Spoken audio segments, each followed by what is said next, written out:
le webinaire qui va porter donc, sur la thématique RGPD droit social.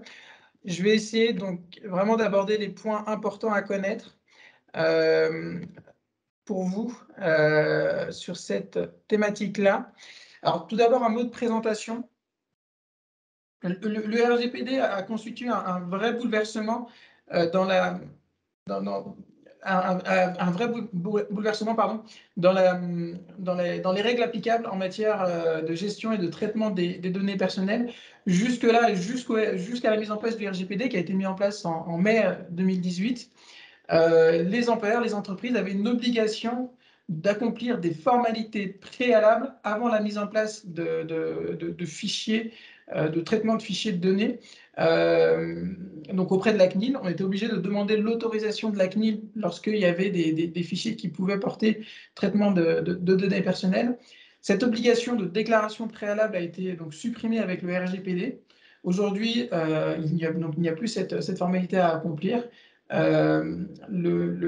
Néanmoins, les entreprises aujourd'hui sont responsables de la conformité des mécanismes de traitement de données personnelles qu'elles mettent en place, de leur conformité aux règles du RGPD. La philosophie profonde du RGPD, c'est vraiment la responsabilisation des entreprises par rapport au traitement des données personnelles qu'elles mettent en place. Donc le RGPD vise, en deux mots, à encadrer le traitement des données à caractère personnel dans l'objectif d'assurer la protection de la vie privée des personnes concernées. Alors, qui est concerné et quand?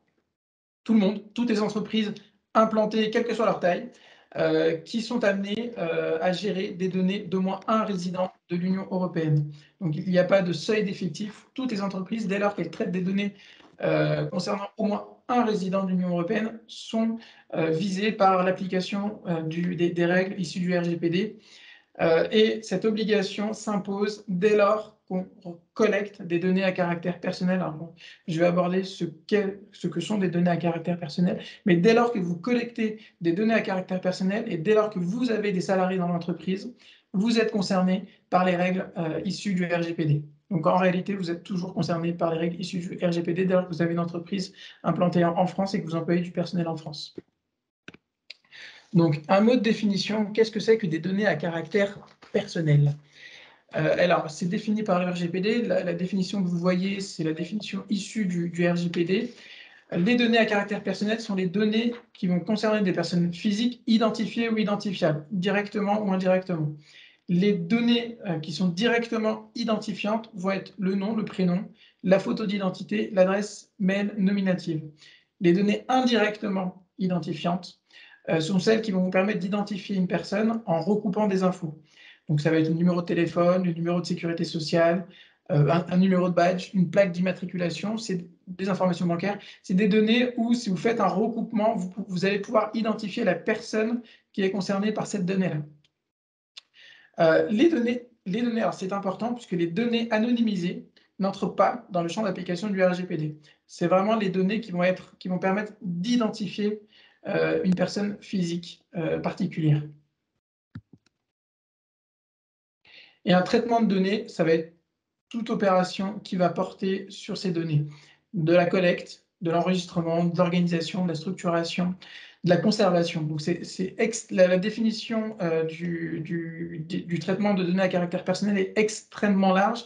Elle est d'autant plus large que le traitement en question n'a pas besoin d'être automatisé.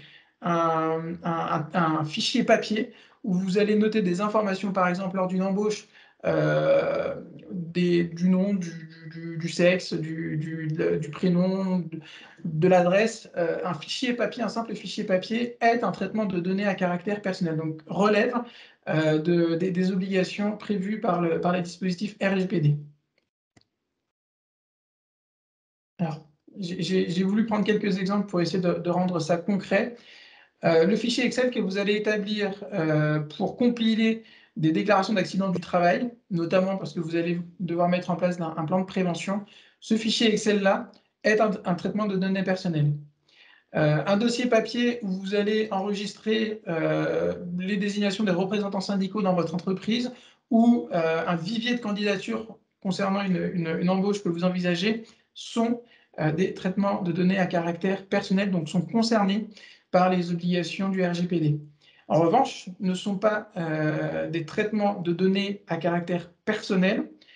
Tout d'abord, ce qui va être, toutes les données qui vont être anonymisées, donc par exemple des indicateurs de reporting qui sont complètement anonymisés, donc là, elles ne sont pas concernées par le RGPD. Alors, quand on dit anonymiser, il faut faire attention, puisque anonymiser, c'est anonymiser totalement et complètement. Souvenez-vous qu'un traitement de données qui va permettre d'identifier, même indirectement par recoupement d'informations, une personne n'est pas un fichier anonymisé.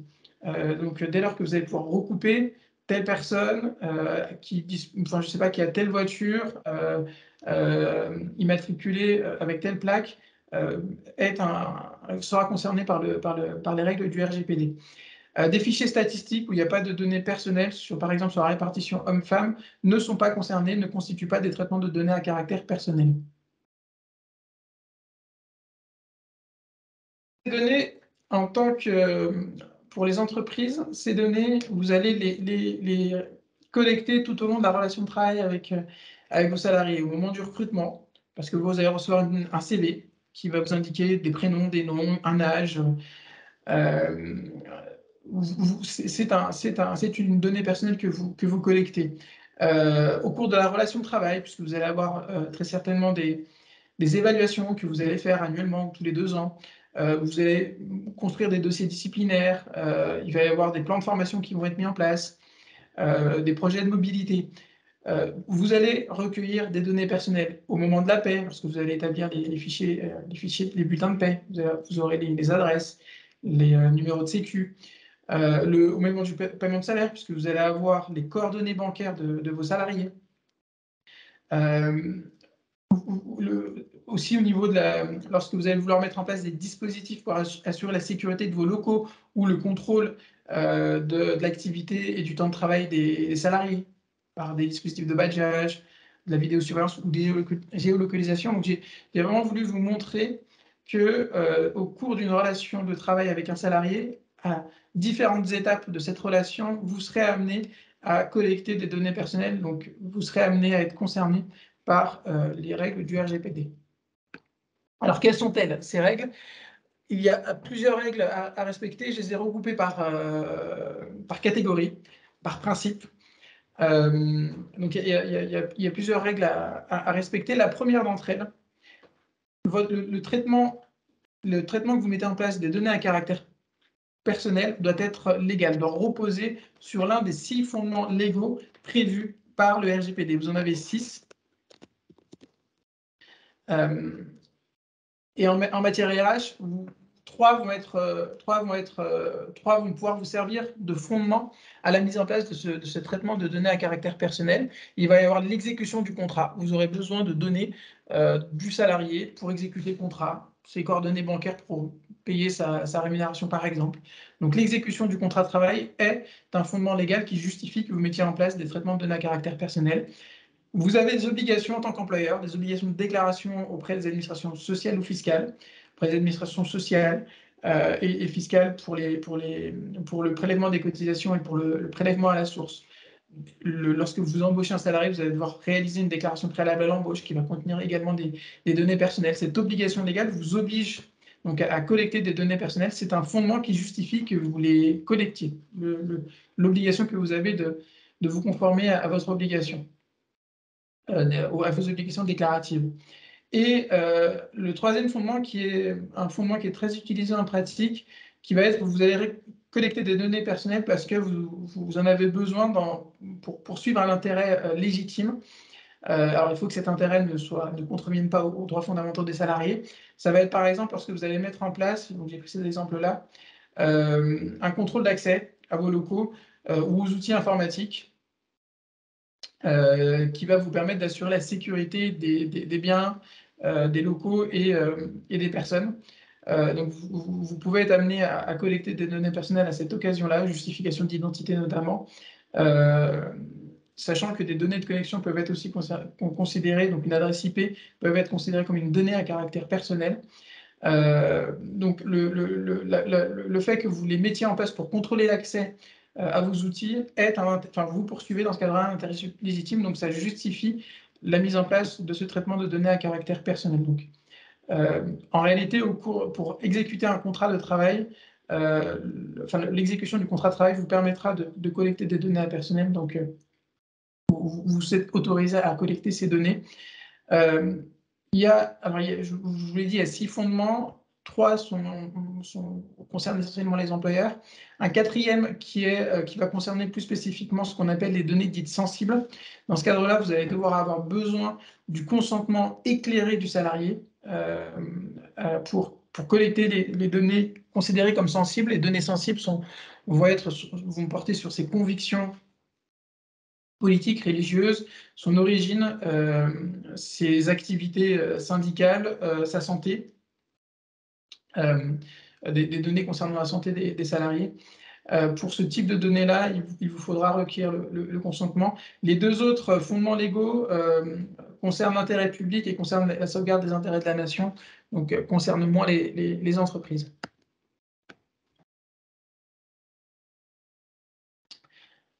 Vos données, le traitement des données, vous ne pouvez les collecter que parce que vous en avez besoin pour réaliser quelque chose. C'est le principe de finalité.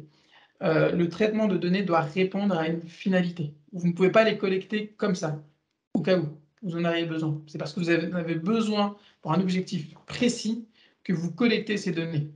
Et si vous les collectez dans un objectif précis, naturellement, il faut que le traitement soit conforme à cet objectif. Les types de finalités que vous pouvez avoir, j'ai donné quelques exemples. Ça va être pour gérer, par exemple, les candidatures ou le recrutement. Vous allez avoir besoin du CV de la personne parce que voilà, vous aurez le prénom, le nom, vous aurez l'adresse, vous aurez l'âge et vous aurez d'autres données à caractère personnel parce que vous avez besoin de procéder à du recrutement. Vous allez avoir besoin de gérer le personnel. Donc, ça va être la gestion de la paie, la gestion administrative, la gestion des élections professionnelles, les données que vous allez recueillir concernant la gestion du personnel, donc vont répondre à cette finalité-là, la gestion de la carrière, la gestion de la santé. Donc, sachant qu'à chaque donnée collectée va correspondre un objectif, une finalité. Donc, les données, le numéro de sécurité sociale que vous allez collecter, notamment pour établir les bulletins de paie, c'est la finalité de cette donnée-là, de ce traitement-là, va être de pouvoir établir des bulletins de paie, de pouvoir assurer la gestion de la paie.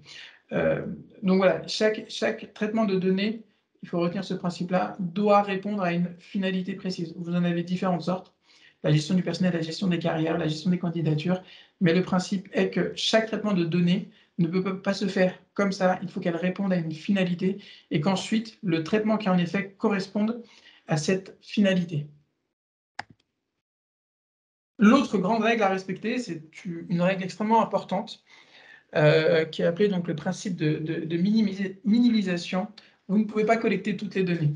Vous ne pouvez collecter que les données dont vous avez strictement besoin pour répondre à la finalité que vous vous êtes assignée.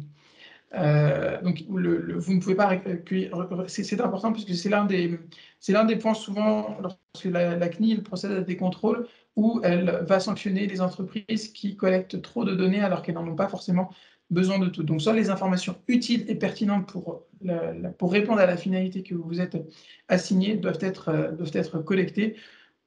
Par exemple, vous n'allez pas pouvoir collecter des données sur, je ne sais pas, pour un candidat à l'embauche, sur sa famille, sur ses parents, sur ses grands-parents.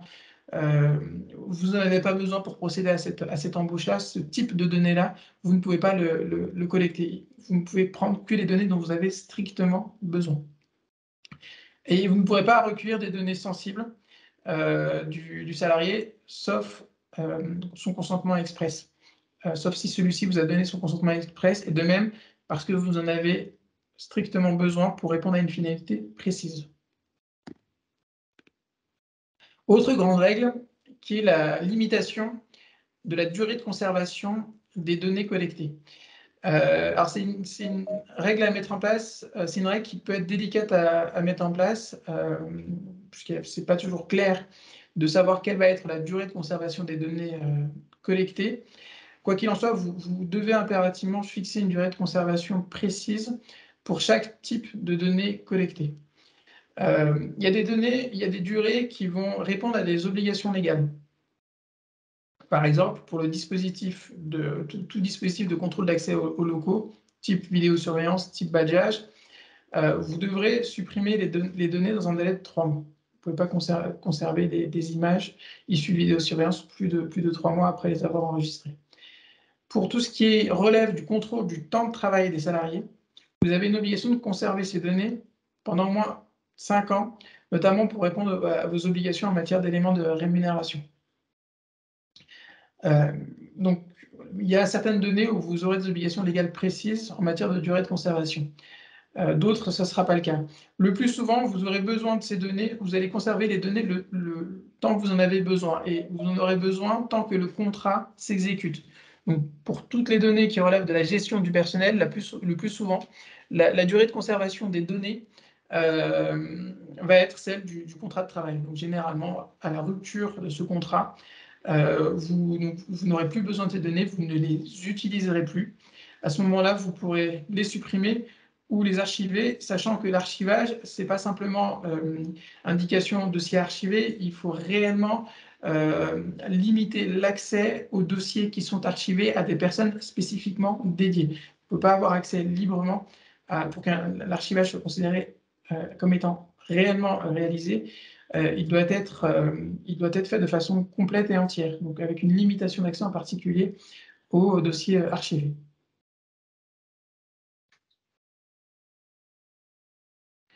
Autre règle à respecter, qui est le principe de transparence, qui va notamment vous imposer une obligation d'information auprès des salariés des données que vous avez collectées, des objectifs pour lesquels vous les avez collectés, les destinataires de ces infos, et des droits, puisque les salariés, alors ça va être une autre slide, on va l'aborder, mais les salariés ont un droit d'accès en particulier aux données que vous avez collectées. Donc vous devez informer les salariés de leurs droits.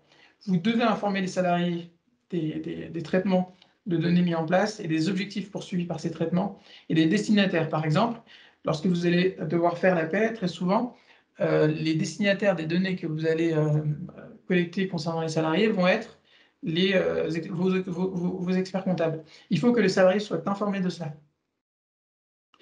Cette information, elle peut se faire de différentes manières, par tout moyen.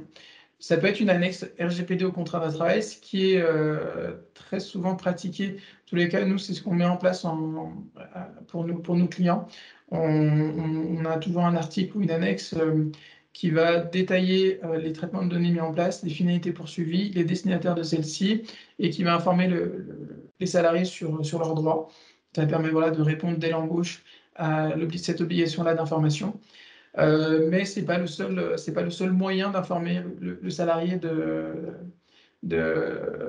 ses droits en matière de RGPD. Vous pouvez avoir d'autres types de moyens, notamment une charte informatique ou une notice d'information peut également être envisagée. Alors, ce droit d'information se double pour le salarié d'un droit de s'opposer au traitement des données. Ça fait partie de la liste des droits qui sont accordés par le RGPD aux salariés. Alors, et il y a également un droit d'effacement. Le salarié peut vous demander l'effacement de ces données.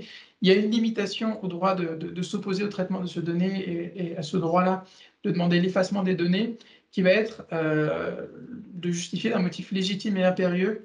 Et très clairement, le fait que vous ayez l'obligation de recueillir telles données pour réaliser vos déclarations d'embauche, vos obligations, pour répondre à vos obligations déclaratives ou pour exécuter le contrat de travail, sont considérés comme un motif légitime et impérieux. Donc le salarié ne pourra pas s'opposer à ce qu'il y ait des traitements de données si ces données-là sont nécessaires pour permettre l'exécution du contrat. Par exemple, ses coordonnées bancaires.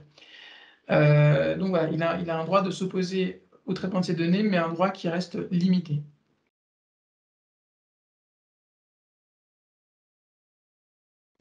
Alors, une question. Un cabinet traite la paie pour une entreprise. Un cabinet traite la paie pour une entreprise. Comment informe-t-il les salariés? Alors, l'obligation d'information va reposer sur ce qu'on appelle, alors c'est la distinction entre le responsable de traitement et le sous-traitant. Le responsable de traitement, c'est lui qui va être l'entité qui embauche les salariés et qui va être donc responsable notamment de ces obligations-là auprès des salariés. Et vous aurez le sous-traitant de l'information, donc celui qui va traiter en fait la donnée. Donc par exemple l'expert comptable qui va recueillir ces données-là et qui va la traiter. Qui ne va pas être concerné, lui, par cette obligation d'information, ce qui peut être en pratique logique, puisque le prestataire en question est prestataire de l'entreprise. Il n'a pas de relation directe avec les salariés.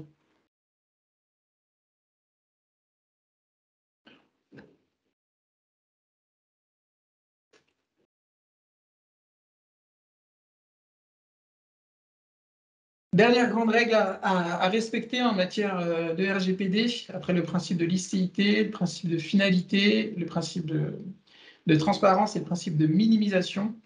Un autre principe qui est extrêmement important également, qui va de soi, qui est bien sûr de veiller à la confidentialité, à la sécurité des données que vous collectez. C'est votre responsabilité en tant qu'employeur de faire en sorte que les données collectées soient protégées. Alors, vous avez différents dispositifs qui vont vous permettre d'assurer cette protection. Vous aurez des dispositifs techniques alors, qui vont plutôt relever de la DSI pour les entreprises qui ont des DSI, en tous les cas, voilà, de moyens type informatique pour éviter des virus, pour éviter de l'hameçonnage, pour éviter toute intrusion dans vos systèmes informatiques pour essayer de vous voler vos données. Donc, il y a des moyens techniques effectivement à mettre en place pour protéger les données collectées. Donc, vous avez des dispositifs techniques, mais vous avez aussi des dispositifs qui peuvent être envisagés au niveau RH, notamment la définition de personnes, de services qui auront eux seuls accès à ces données. Donc la limitation en fait au sein de l'entreprise des personnes qui sont en mesure de collecter les données, ça va permettre d'assurer la protection des données puisque seules les personnes qui en ont besoin pour assurer leurs fonctions, par exemple en matière RH, les gestionnaires de paie, pour certaines données nécessaires à la paie, auront accès aux données concernées. Donc, c'est la limitation des services ou des personnes pouvant accéder à ces données. Donc, c'est l'un des moyens qui peut être mis en place pour essayer de protéger l'accès à ces données. Alors, ce qu'on appelle l'étude d'impact, elle va concerner, vous allez devoir effectivement mener une étude d'impact lorsque vous allez traiter de la donnée sensible, par exemple sur les origines du salarié ou sur son état de santé. Cette étude d'impact doit être réalisée, c'est une obligation lorsque vous traitez des données sensibles.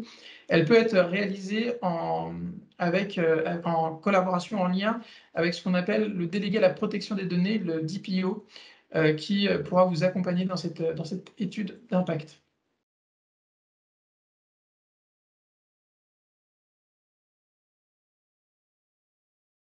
Cette obligation de protection des données, naturellement, se double d'une obligation d'agir en cas de violation des données. Lorsque vous êtes victime, et ça peut arriver, et j'ai eu des clients à qui c'est arrivé, d'hameçonnage, d'intrusion, de virus, tous les cas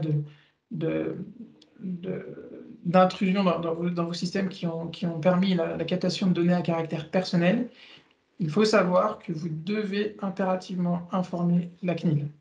C'est une obligation. Vous devez impérativement informer la CNIL de cette intrusion dès lors qu'elle s'est traduite par du vol de données personnelles. Cette information à la CNIL se réalise en donnant les informations qui sont listées dans le slide en question, donc décrire la nature de la violation, les personnes concernées. Si vous avez un DPO, donc effectivement, puisque c'est le DPO qui va être en lien avec les autorités de la CNIL pour vérifier du coup la violation et les conséquences de celle-ci, décrire les conséquences probables de la violation et les mesures que vous envisagez, que vous allez prendre pour essayer de remédier à toute autre tentative. C'est un point important puisque aujourd'hui on est en risque avec le développement cybercriminalité sur ce type de situation. Donc, il faut avoir ça en alerte en cas de violation de données à caractère personnel. Tout de suite, prendre attache, en tout cas, le plus rapidement possible avec la CNIL.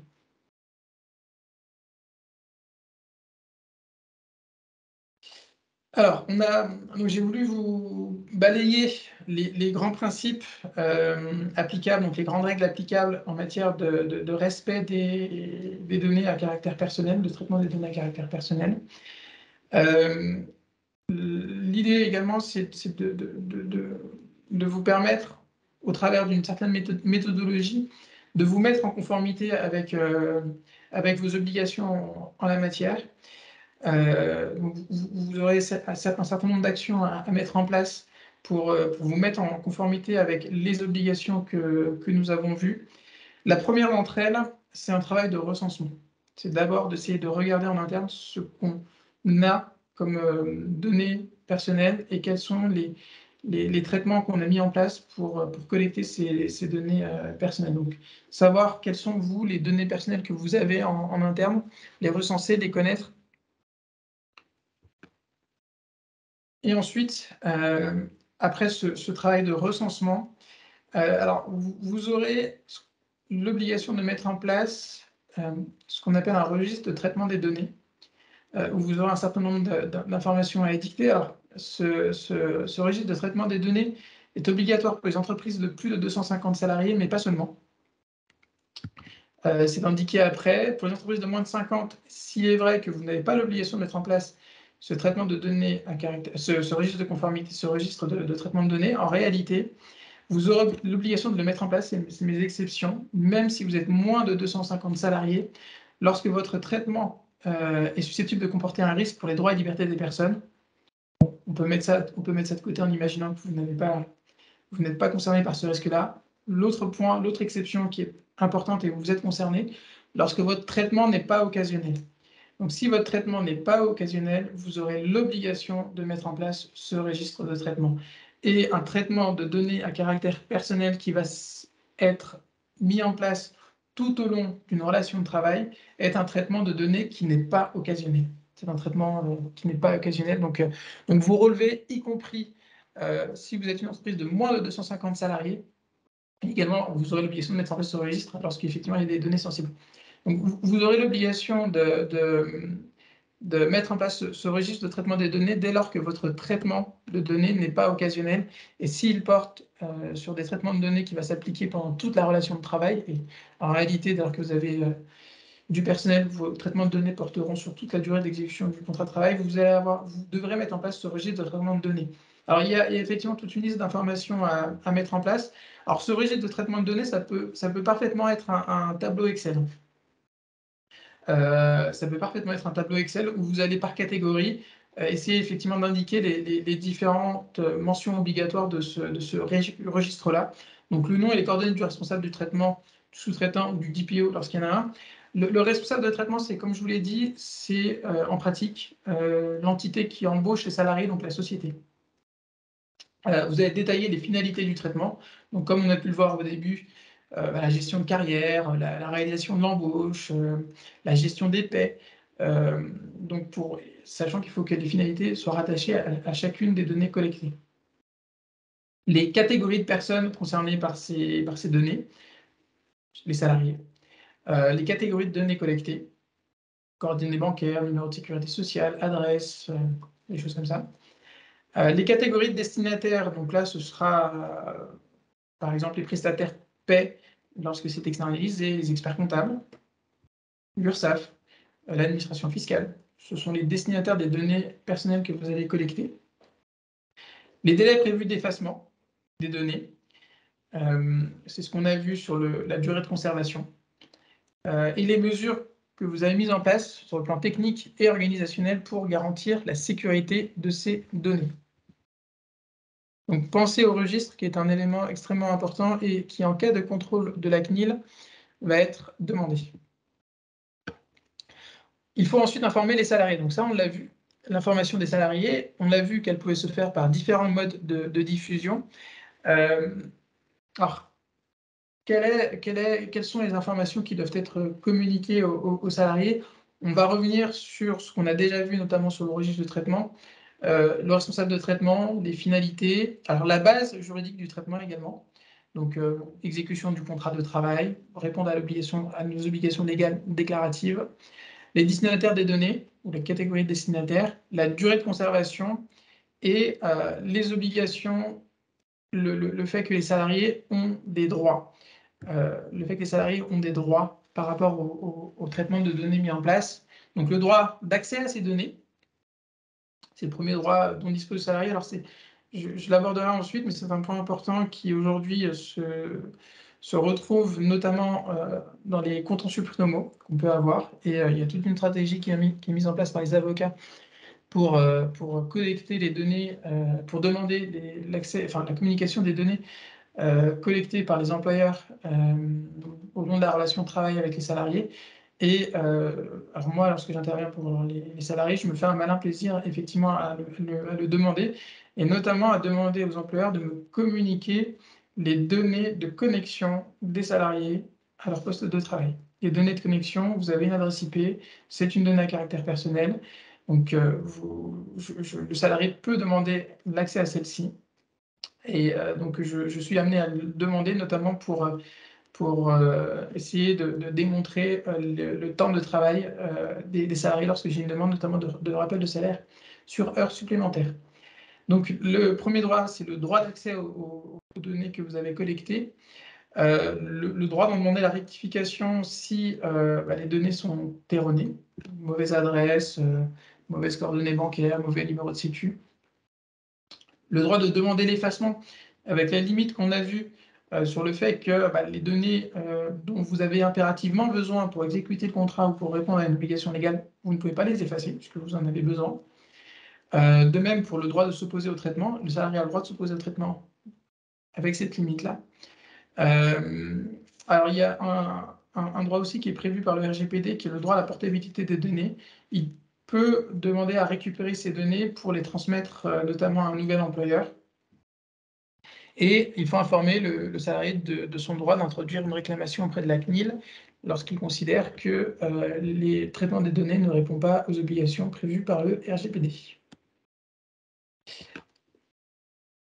L'un des points qu'on a vu, c'est la désignation d'un DPO, un délégué à la protection des données, alors en anglais Data Protection Officer. Alors vous n'aurez pas l'obligation de mettre en place vous pouvez le faire de façon facultative, vous n'aurez l'obligation de mettre en place un DPO, qui peut être un salarié de l'entreprise ou une personne extérieure, que si vous procédez à un traitement de données à très large échelle. C'est la condition qui est prévue par le RGPD. Donc ça va concerner vraiment les entreprises de dimension plus importante. Mais ça peut être utile d'avoir un délégué à la protection des données qui soit formé sur ces sujets-là, parce que son rôle, en fait, ça va être de vous accompagner justement dans la mise en place des règles, des mesures qui vont vous permettre de vous conformer à vos obligations, de vous accompagner, de vous conseiller, de vous informer sur vos obligations en la matière. Et ce sera le point de contact de la CNIL si jamais vous êtes confronté à un contrôle de la CNIL. Donc, ce n'est pas obligatoire, sauf si vous mettez en place un traitement de données très large, à large échelle. Mais ça peut, en pratique, être intéressant d'avoir un délégué qui va vraiment être la personne référente sur cette question-là, sachant que, naturellement, il faudra qu'il soit formé à ces questions-là. Donc, ça peut être quelqu'un en interne et ça peut être quelqu'un en externe. Notamment, certains avocats se sont fait une spécialité là-dedans et proposent leur service en qualité de DPO. Les sanctions. Il y a naturellement, ces obligations-là ne sont assorties de sanctions. Elles ne sont pas faites juste pour exister. Tout d'abord, vis-à-vis du salarié, qui, si jamais vous ne respectez pas vos obligations prévues, peut solliciter des dommages et intérêts, notamment s'il vous demande de communication de ces données et que vous ne répondez pas et qu'il subit un préjudice à ce titre-là, il pourrait demander des dommages et intérêts. Et vis-à-vis de la CNIL, c'est un point important, puisque vous avez sans doute dû voir dans l'actualité des condamnations très lourdes d'entreprises. Ça a été souvent, en tout cas pour ça médiatiser, d'assez grandes entreprises. Donc des condamnations très lourdes à des peines d'amende lorsque vous n'êtes pas en conformité avec le RGPD. Donc la CNIL, effectivement, a un pouvoir d'enquête. Pour revenir à ce qu'on a vu au tout début, la philosophie du RGPD, c'est vraiment de responsabiliser les entreprises. C'est votre responsabilité à vous, ça pèse sur vous de vous conformer aux obligations issues du RGPD. Vous n'avez pas de formalité préalable à accomplir. On considère que vous allez vous responsabiliser sur le traitement des données et vous conformer à vos obligations en la matière. Donc, il n'y a pas de contrôle préalable. En revanche, il peut y avoir un contrôle a posteriori de par la CNIL qui peut venir chez vous, bonjour, et vérifier si vous êtes en conformité. Par exemple, si vous avez mis en place un registre de traitement, si les traitements de données que vous avez mis en place répondent bien pour chacune de ces données à des finalités précises, si ces finalités sont licites, si vous ne collectez pas toutes les données, mais seulement celles dont vous avez besoin pour répondre à cette finalité-là.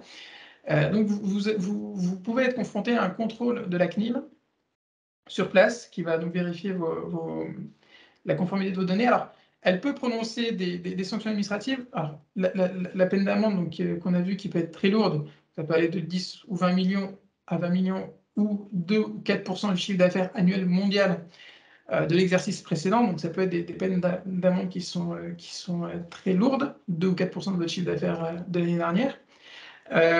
Mais elle ne va pas aller immédiatement à cette peine d'amende-là.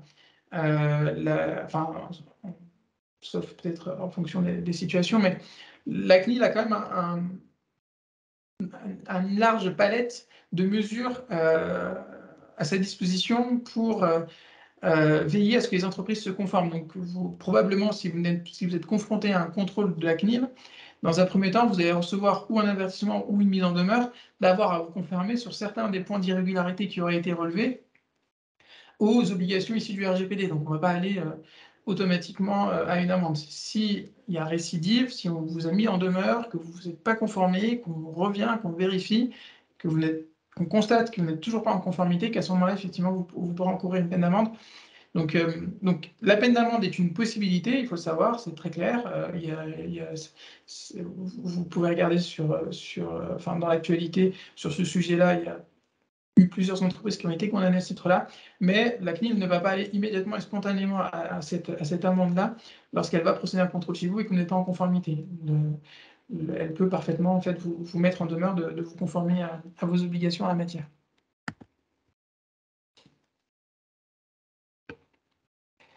Alors voilà, j'ai abordé les points essentiels. Alors, j'ai eu quelques questions que je n'avais pas pu traiter. Je vais essayer d'y répondre. Je vais essayer de répondre maintenant. Alors, n'hésitez pas d'ailleurs si vous avez des questions à me les poser. On a encore 5 à 10 minutes. Donc voilà, j'ai essayé de faire le tour de la façon la plus pratique possible. Alors, il y a quand même des obligations à détailler sur les différentes obligations que vous avez en matière de RGPD. Donc là, vous avez eu un aperçu de vos obligations en la matière. Alors, moi, ce que j'ai vu dans ma pratique, c'est que c'était quelque chose qui restait très théorique et très compliqué à mettre en œuvre pour les entreprises. C'est pas quelque chose auquel on pense spontanément. On va collecter des données parce qu'on en a besoin, donc on va devoir faire des déclarations préalables à l'embauche pour faire des bulletins de salaire. Il n'y a pas le réflexe de se dire ah, attention, c'est une donnée personnelle que je collecte. Est-ce que je peux le faire comme ça ou est-ce que j'ai pas des choses à mettre en place pour être bien en conformité avec mes obligations? Il faut retenir ça que dès lors que vous collectez des données à caractère personnel et vous en collectez, vous avez des obligations. Vous avez des obligations qu'il faut connaître, des obligations d'information du salarié. Il faut informer le salarié que vous collectez des données. Pourquoi vous les collectez? Il faut l'informer, il faut lui dire. Vous avez donc des obligations d'information, vous avez des obligations de consignation. via un registre de traitement. Vous ne devez pas collecter toutes les données dont vous n'avez pas besoin. Donc voilà, c'est quelque chose que j'ai pu constater en pratique où beaucoup d'entreprises ne sont pas, parce qu'elles n'y sont pas confrontées, parce qu'il n'y a pas de contrôle CNIL, parce que personne ne le demande, vous êtes aux règles du RGPD qui de toute façon s'appliquent à vous, qui s'imposent à vous. Il n'y a pas, c'est une obligation, quelle que soit votre taille, quelle que soit votre dimension, dès lors que vous collectez une donnée personnelle d'un salarié, vous êtes confronté à cette obligation-là. Ce qui peut être fait en pratique, et ce que moi j'essaie de préconiser à mes clients, alors ça va être un audit de la situation, hein, comme on l'a vu, donc le recensement des données personnelles que vous collectez, pour savoir effectivement ce que vous avez et comment du coup vous mettre en conformité par rapport à cet ensemble de données que vous avez aux règles du RGPD. Donc du coup les catégoriser et essayer de mettre une finalité à chaque traitement que vous avez. Ce qu'on fait en pratique et qui est quand même plutôt accepté et mis en place par les clients, c'est vraiment lors de l'embauche, c'est cette annexe RGPD. Parce que en fait, vous aurez un contrat type ou une annexe type que vous mettrez en fait dans vos contrats, et en fait le salarié, en signant son contrat, déclarera avoir été informé de l'annexe relative au RGPD, et votre obligation d'information sur ce point-là, déjà, vous y répondez par ça. Donc voilà, ça peut être un moyen très simple de répondre au moins à l'une de ces obligations en matière de RGPD. Alors, je vais essayer de prendre quelques questions. Donc, concernant le principe de transparence et le droit pour le salarié candidat d'en demander l'accès, quid dans le cas d'un candidat qui passerait un test professionnel de personnalité, l'entreprise est-elle tenue de fournir les résultats s'il le demande? Donc, quid d'un test professionnel ou de personnalité? Est-ce que l'entreprise doit fournir les résultats? Ce que vous devez fournir aux salariés, c'est les données personnelles que vous avez collectées. Dès lors que votre test professionnel vous permet d'avoir des données personnelles, le salarié vous le demande, vous devez lui communiquer les résultats. C'est clair. Et effectivement, un test de personnalité, sachant que faut faire très attention, puisque un test de personnalité, vous ne devez pas collecter des données dites sensibles. Donc sur ses origines, sur ses mœurs, sur son orientation sexuelle, sur sa santé, des données biométriques ou des données biologiques. Donc par contre, vous pouvez effectivement faire des tests de personnalité, mais faire attention à ce que dans ce test-là, il n'y ait pas des données dites sensibles, puisque vous ne pourrez les demander qu'avec l'accord express du salarié.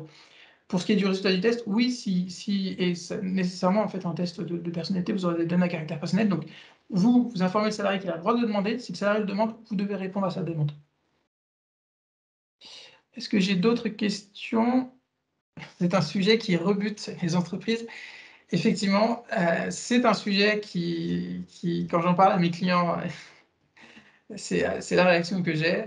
Encore une obligation, encore une contrainte, c'est compliqué, je n'y comprends rien. Pourquoi on nous impose ça? Je peux vous faire le tour des réactions que j'ai lorsque j'aborde ce point. Je vous comprends parfaitement. Effectivement, c'est une contrainte.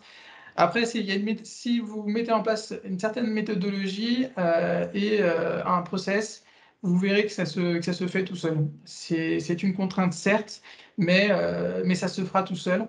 Et c'est aussi une protection, le RGPD à l'origine vise à permettre aux personnes physiques, là on l'aborde sous l'angle des salariés, mais de manière plus générale, c'est aux personnes physiques d'avoir un contrôle sur les données personnelles, puisque vous y êtes confrontés vous aussi. Vous avez certainement, comme moi j'y suis confronté de temps en temps, des personnes qui m'appellent sur mon numéro de portable. Je ne sais comment elles ont collecté mon numéro de portable. J'ai un droit de savoir d'où elle a collecté à titre personnel, de savoir d'où lui vient cette donnée, pourquoi elle l'a collectée, et surtout, et c'est le plus important, d'en demander l'effacement.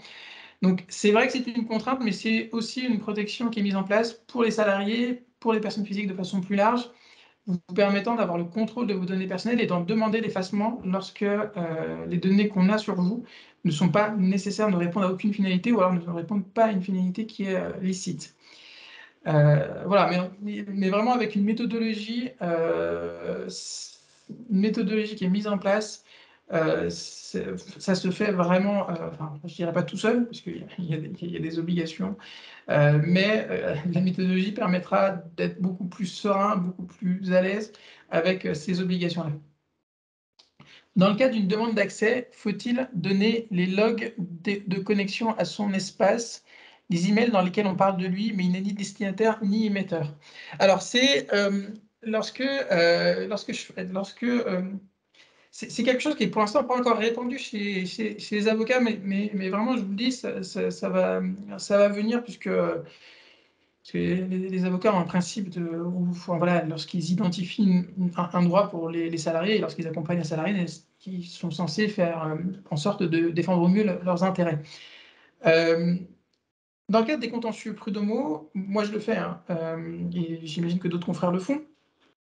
Je demande à mes salariés, je leur prépare un courrier où ils vont écrire, ou alors c'est moi qui vais l'écrire directement à l'entreprise, en leur demandant de me communiquer toutes les données personnelles recueillies concernant les salariés et tous les mails. Alors aujourd'hui, dans ma vision à moi, j'en suis pas certain, mais dans ma vision à moi, les mails professionnels dont j'ai le droit de demander, en tout cas mon client a le droit de demander accès, sont les mails où il est ou destinataire ou émetteur. Je ne demande pas le contenu des mails où on parlerait de lui, parce que je ne vais pas jusque-là. En revanche, je sais que le mail où le salarié est destinataire et émetteur, c'est nécessairement une donnée à caractère personnel.